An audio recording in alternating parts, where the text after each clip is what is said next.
I know a lot of people say nice things about me, but really a lot of the work in this whole Flouride campaign are from these, especially these three women here, who have just been absolutely amazing, and people, Kate, and a lot of people who are not here. You know, I'm only really just another cog.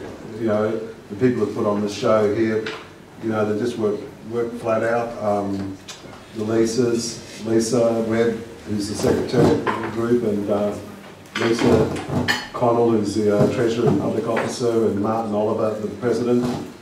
So I just like to really thank all them.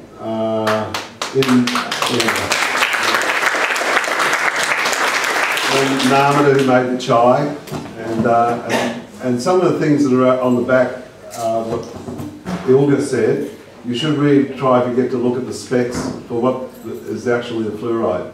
It's FOI from the Casino Council, the Freedom of Information, and that document is the actual compound, the actual specs of the compound that we're putting in the fluoridation. I don't really need to talk. Very important. I don't want to talk that much, only to say where I come from. What Ilga says is partly true, but I think there is a way through it, and my feeling is that there is a legal constitutional problem and forced medication. It's not allowed under our constitution, and I do believe that if we can do some sort of serious fundraising and we get some serious legal opinion on this. Benny is not here, she's graduated from law and got her thing. She's now preparing a brief for senior counsel, and as Ilga was saying, such a case will affect not only just here but also fluoridation throughout Australia. It's one of the few human rights that are actually in the Constitution. It came in 1946 through a referendum that dental and medical support from the Commonwealth Government must not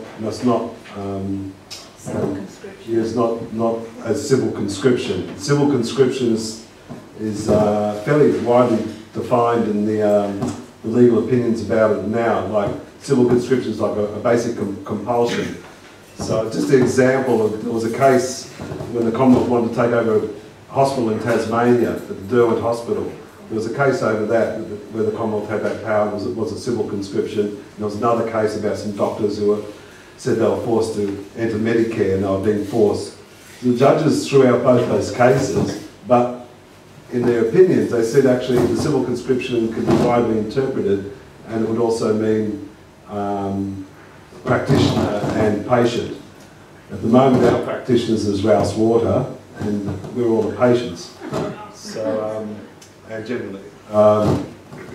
So I'm just working basically on that and sort of helping with some of the organisation, but it's really all of us, we're all in the same boat. You know, we're all drinking the same water, we're all coming from the same community. So, and from here we've got to get out because there's a lot of people in our community to work through, to start making some sort of groundswell.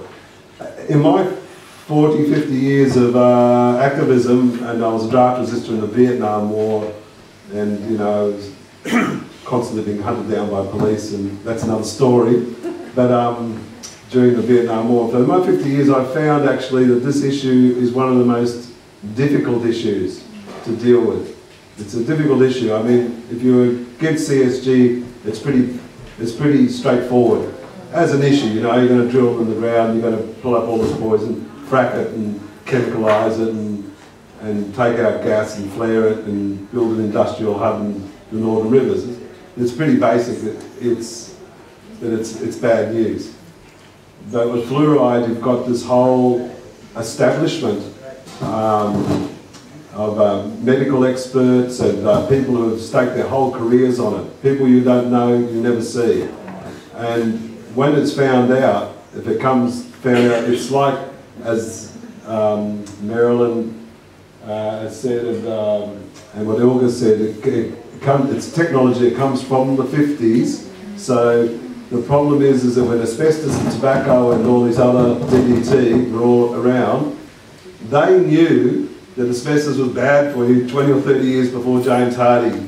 They knew tobacco was bad for you 30, 40 years before it really became an issue. They know of how bad fluoride is. They know, it's already there. But if it comes down, if that facade comes down of what's happened, there'll be people suing, right, left and centre. Just like Marilyn said about the sister.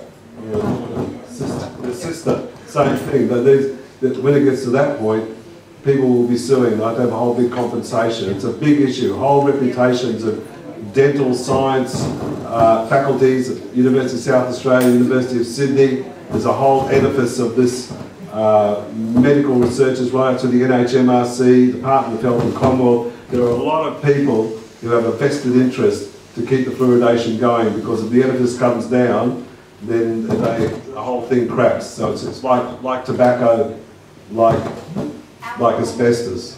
It's the same. You're in the same situation. That's about all I need to say. And I'd just like to thank you all of you who made it out tonight. And I hope we've tried to keep it interesting and stuff like that. And some of you like to join the association, come to meetings and help fundraise and do whatever you can do. Thanks very much.